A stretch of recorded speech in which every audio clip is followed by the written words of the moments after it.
Hello, আসসালামু আলাইকুম। সবাই কেমন আছেন? আশা করি সবাই ভালো আছেন। সবাইকে আরেকবার আমন্ত্রণ জানাচ্ছি আমার নতুন ব্লগে। আজকে আমি আপনাদেরকে ঘুরে দেখাবো ময়মনসিংহে অবস্থিত অন্যতম একটি স্থান শশী লজ।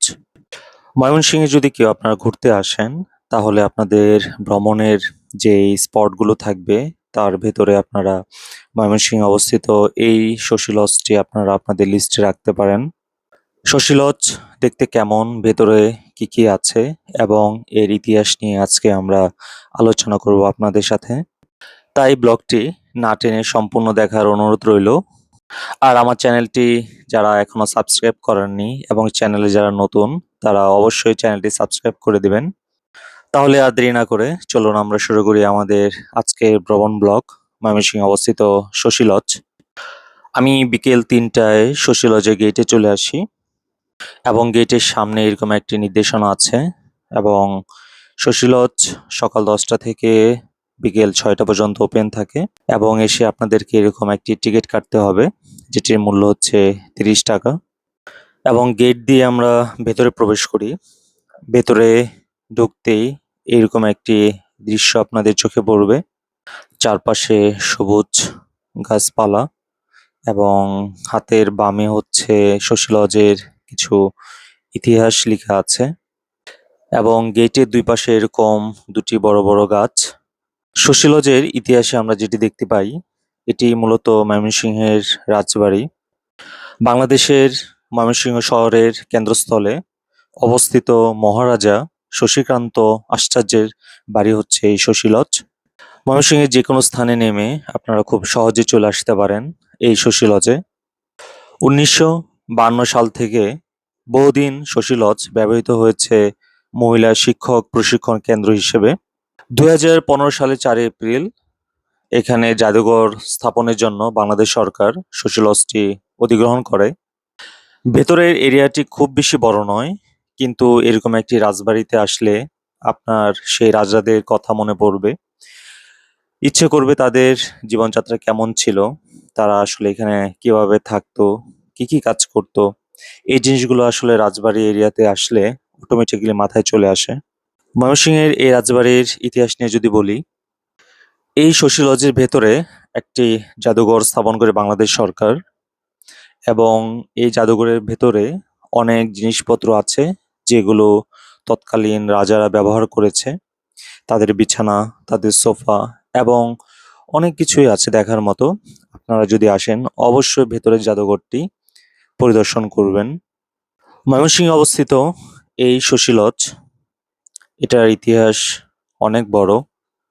আমি যতটুকু জানতে পেরেছি, ঊনবিংশ শতকে শেষ পাদে ময়মনসিংহ শহরের কেন্দ্রস্থলে রাজা সূর্যকান্ত ৯ একর ভূমির উপর নির্মাণ করেন এই শশী লজ। আমরা এখন জাদুঘরটি পরিদর্শন করব। যতটুকু জানতে পেরেছি ভিতরে আসলে ছবি তোলা বা ভিডিও করা নিষেধ, তাই আপনাদেরকে এটার ভিতরের দৃশ্যটি দেখাতে পারবো না। কিন্তু ভেতরে আসলে আসলে যেটা আগেই বলেছি, মানে কেমন জানি একটা অনুভূতি তৈরি হয়। মানে এখানে রাজারা ছিল, তারা এখানে চলাফেরা করেছে, এখানে থেকেছে, অন্যরকম একটি অনুভূতি। নিজের চোখে না দেখার কারণে যেটা অনেকটাই কল্পনায় চলে আসে। হয়তো এই দরজা দিয়ে রাজারা চলাফেরা করেছে, এই রাস্তা দিয়ে হয়তো তারা চলাফেরা করেছিল। ভিতরের এইটি হচ্ছে প্রবেশদ্বার জাদুঘরের। ভেতরে রাজাদের ব্যবহৃত অনেক জিনিসপত্রই আছে। আপনারা যদি আসেন সেই জিনিসগুলো দেখতে পারবেন। বিভিন্ন পশুর চামড়া এবং হচ্ছে কঙ্কাল আছে, যেগুলো আসলেই দেখার মতো ছিল। জাদুঘর থেকে বের হয়ে আমি ভবনের পিছনের পাশে আসি। তো এখানে খুব বেশি কিছু দেখার নেই, যেহেতু খুবই ছোট এরিয়া। তারপরেও পিছনে কিছু স্থান আছে, চলুন আপনাদেরকে সেগুলো দেখাবো। শশী লজ ঘুরে দেখার জন্য আপনার এখানে খুব বেশি সময় লাগবে না। আপনি যদি এখানে ১.৫ থেকে ২ ঘন্টা সময় দিয়ে থাকেন, তাহলেই হচ্ছে আপনার শশী লজ মোটামুটি ঘোরা হয়ে যাবে। এখানে একটু বলে রাখি, বিখ্যাত এই ভবনটি ১৮৯৭ সালের ১২ই জুন গ্রেট ইন্ডিয়ান ভূমিকম্পে বিধ্বস্ত হলে অত্যন্ত ব্যথিত হন সূর্যকান্ত আচার্য চৌধুরী। ১৯০৫ সালে ঠিক এই স্থানে নতুনভাবে শশী লজ নির্মাণ করেন পরবর্তী জমিদার শশীকান্ত আচার্য চৌধুরী, এবং ১৯১১ সালে শশী লজের সৌন্দর্যবর্ধনে তিনি সম্পন্ন করেন আরো কিছু সংস্কার কাজ, এবং তার আপ্রাণ চেষ্টায় অনেক সুন্দরভাবে গড়ে তোলেন এই শশী লজটি। মূল ভবনের সামনে এরকম একটি ছোট্ট আরেকটি ভবন আছে। শশী লজের মূল ফটকে রয়েছে ১৬টি গম্বুজ, এবং এই ভবনে একটি নাচঘর রয়েছে এবং এখানে একটি সুড়ঙ্গ রয়েছে। সামনে এই ভবনটি হচ্ছে গোসলখানা এবং এটি দোতলা বিশিষ্ট। ধারণা করা হয় এখানেই বসে রানী পাশের পুকুরের হাঁসের খেলা দেখতেন। পুকুরের ঘাটটি মার্বেল পাথর দিয়ে বাঁধানো এবং ভবনের পিছনেও একটি সুন্দর বাগান আছে এরকম। এখানে প্রতি শুক্রবার বা অন্যান্য সময় প্রচুর দর্শনার্থী থাকে। শশী লজের এটি হচ্ছে সীমানা, এবং এই ঘাটের সামনে যে দেয়ালটি আপনারা দেখতে পাচ্ছেন এটি হচ্ছে সেই গোসলখানার ভেতরের দৃশ্য, এবং সামনের এটি হচ্ছে সেই মার্বেল পাথর দিয়ে বাঁধানো পুকুরের ঘাট, যেখানে বসে রানী হাঁসের খেলা দেখতেন বলে জানা যায়। এবং সামনে যে বাউন্ডারি বা হচ্ছে দেয়ালটি দেখতে পাচ্ছেন এটি হচ্ছে শশী লজের সীমানা, এবং বাইরে শহরের বড় বড় দালান দেখা যাচ্ছে এবং পুকুরে পদ্ম ফুল আছে। সত্যি অসাধারণ দৃশ্য, এবং নিজে থেকেই ভেতরে চলে আসে। এখানে বসে রাজা রানীরা হচ্ছে তাদের জীবন উপভোগ করেছেন, তাদের জীবনের একটি অংশ হয়তো এখানে কাটিয়েছেন। বাগানে অনেক ধরনের ফুল আছে, এখানে নির্দেশনাও দেওয়া আছে এখানে ফুল তোলা নিষেধ। এই রাজবাড়িটি খুব বেশি বড় না হলেও ছোট এই ৯ একর জায়গায় হয়তো অনেক কিছু আপনারা দেখতে পাবেন। ময়মনসিংহে ভ্রমণে আসলে আপনার ভ্রমণের স্পটগুলোতে অবশ্যই ময়মনসিংহে অবস্থিত এই শশী লজটি রাখবেন। ময়মনসিংহের প্রাণকেন্দ্রে অবস্থিত এই শশী লজটি আপনারা শহরের যে কোনো স্থানে নেমে যে কোনোভাবেই আসতে পারেন, রিক্সায় আসতে পারেন বা এখানে অটোরিকশাও আছে।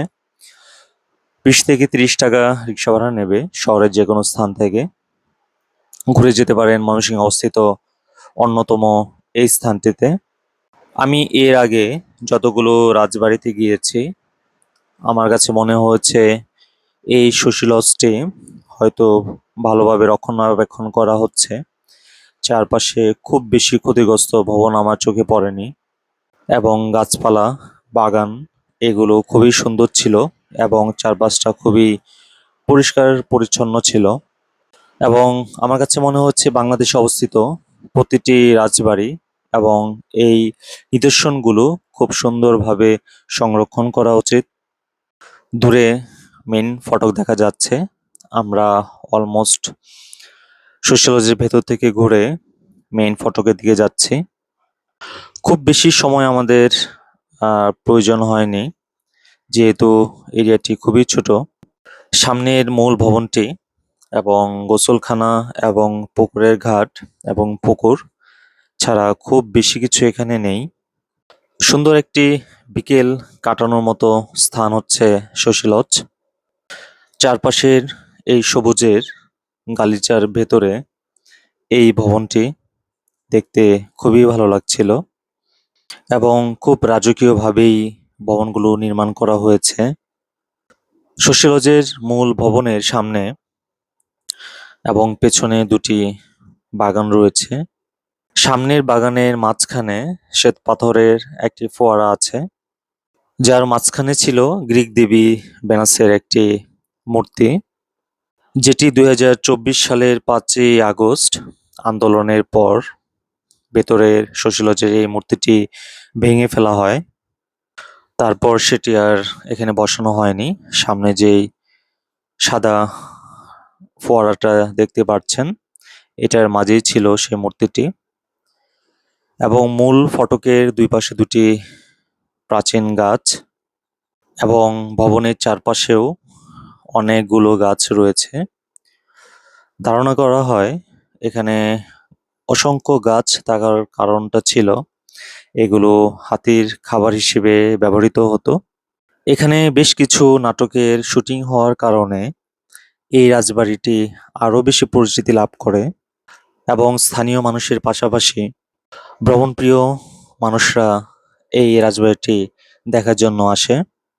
শশী লজের এই স্থাপনা যুগ যুগ ধরে আকর্ষণ করবে অসংখ্য পর্যটক ও সৌন্দর্য পিপাসুদের দৃষ্টিকে এবং প্রতিষ্ঠাতা শশীকান্তের স্মৃতিও উজ্জ্বল হয়ে থাকবে শশী লজের আঙিনায় অনন্তকাল। শশী লজ ঘুরে দেখার জন্য মঙ্গলবার থেকে শনিবার সকাল 10টা থেকে বিকেল 5টা পর্যন্ত, সোমবার দুপুর 2টা থেকে বিকেল 5টা পর্যন্ত এবং সাপ্তাহিক ছুটি থাকবে রবিবার।